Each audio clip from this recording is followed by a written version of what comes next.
Hey, what's going on? You know who it is. You know what it is. All right, you guys, peep game. All right, so check this out. All right, so I had a chance to review the show Power Book 3, Rising Kanan, and I'm going to give my honest assessment of the show because I just got to keep it real. You know, I got a chance to look at the show, and I know there's people who have an up and down relationship with 50 Cent because of how 50 Cent conducts himself, for the most part, and I understand that. So, you want to support 50 because he is a black man, but then just his behavior just have you like scratching your head and you just be like, man, this dude is in his mid 40s and this dude is conducting himself like a 14-year-old or 20, trolling everybody and just not acting his age, just like recently he trying to get 42 Doug to remove Jeezy's verse off a song and stuff for the BMF series that's supposed to be coming out later on this year. But I did get a chance to check out Power Book 3, Rising Kanan. To be honest with you, from my assessment, this is a show to me that really isn't needed. I think they should have moved the Tommy spinoff series to book 3. I think that's more important because you want to see what's going to go on with the continuance of Tommy now that he faked his death and he's no longer dealing with ghosts, which by the way, that's faking your death. That's a that's a story within a story because in this day and age, it's damn near next to impossible to fake your death and still try to walk around and try to basically make money due to the fact that they basically trying to, make paper money obsolete. So that's why they trying to create all this digital money and stuff. So another way of keeping track and following you. All right. So with that being said, one thing I did like about the show was the essence of the 90s, which was, like I said, the golden era of hip hop. To me, it was, to a certain degree, it was like blackness, not at its height, but in a good place with, being proud of who you are. And, even though you may be doing things you ain't supposed to be doing, but you still know who you are. And it talk a lot about the streets and stuff. And to a certain degree, it just further continues the cycle of violence in the black community over drugs and money. To me, it doesn't send a message, to me. The only message that it does send is sort of like saying like, well, the reason why Kanan ended up the way he ended up was because his mother was a drug dealer. His uncles was drug dealers. So basically, he just continued a cycle of drugs and money and, his lust for power.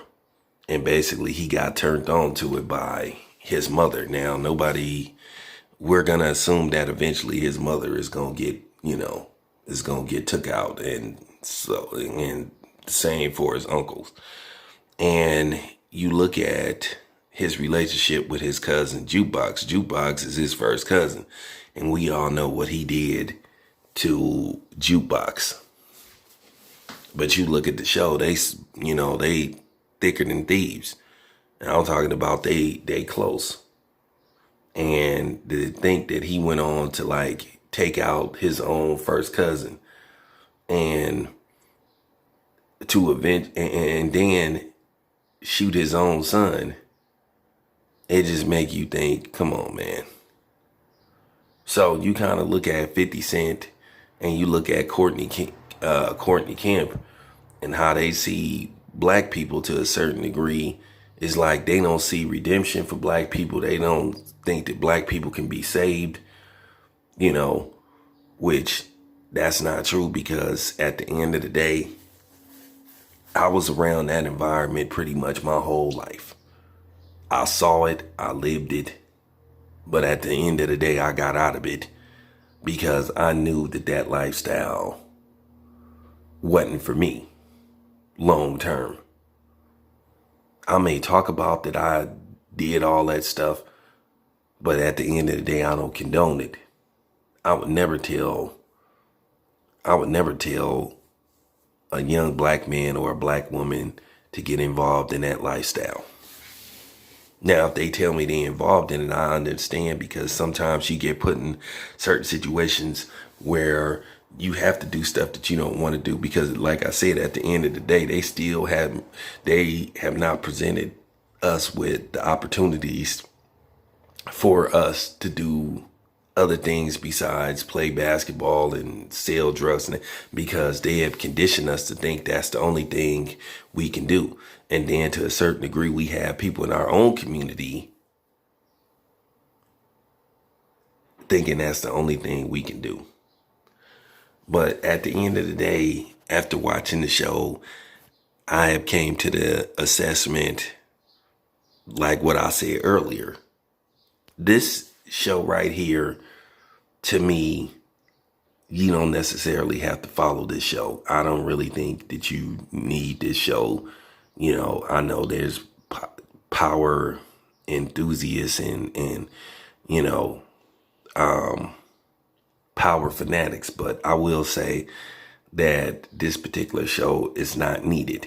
You don't need to watch this show to basically keep up or try to get an essence of what went on with power. And besides, you know, how it started with Kanan, because at the end of the day, it's not like Kanan was a key character. You know, he was a off and on character for like the first